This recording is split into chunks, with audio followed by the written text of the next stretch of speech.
እሺ እንዴት ናችሁ ቤተሰብ? አንዳንድ ጊዜ ደግሞ ሪላክስ ማድረግም አሁን የጭንቀትን ማውረድ አይደለ እንትናት ሶ አጀንዳችንም እሱ ስለሆነ እስቲ አሁን ሪላክስ የሚያደርግ የኤልያስ ሽታሁንን ግጥምን አንድ ግጥም ማለት የምወደውን ሁሌ የምወደውን እልላቸዋለሁ።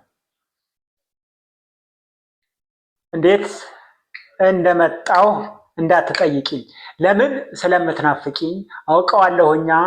አንድ የበደለሽ ሰው ናፍቀሽኛል ቢልሽ ላንቺ ፌዝ ነው የሚመስልሽ፣ ግን ናፍቀሽኛል። ማርያምን የምሬን በስቷል መናፈቄ።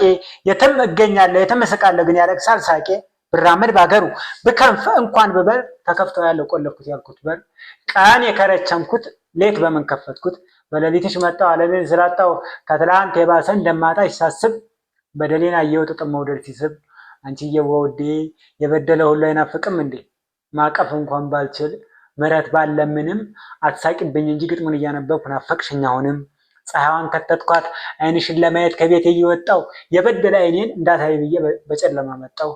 ደረስኩኝ ከደጅሽ መፍራቴ በነነ እሳይ ያገኘሁሽ ናፍቆቴ ሰው ሆነ። ከንፋለሁ ይሄው ስደርስም አልሳምሽኝ፣ አጃይብ ሰሞን ሳጠፋ ጊዜ ነው ጭራሽ ናፈቅሽኝ። አጥፍቻለሁ በድያለሁ መውደዴን ቀብሬ፣ ልክ ስበድልሽ ጨመረብኝ ፍቅሬ ናፈቅሽኝ። እና በጣም ከምወዳቸው ግጥሞች ገጣሚዎች አንዱ እሱ ነው። ከደግሞ ከምወድለት ግጥሞች ብዙዎቹ ይወደዳሉ፣ ይሄንኛው ነው እና በጣም ነው ደስ የሚለው። እሺ በዛ ላይ የኔን አንድ ልጨምርላችሁ ስለምጽፍ ማለት ደስ ስለሚለኝ ማለት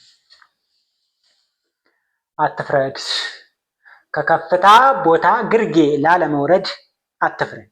ውድቀት የሚባል የህይወት ቅምሻ መኖር ሲሰጥ የራስህን ድርሻ፣ ከቶ ሸክምህን ላለማካበድ አሁን ላይ በሰው አትፍረድ።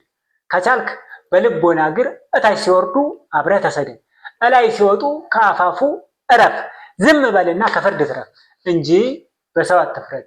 ለምን ኑሮ እንዳይከብድህ ከህይወት ማማ መሬት ላይ ስትወርድ፣ ያን ጊዜ መኖር ቀላል ይሆናል።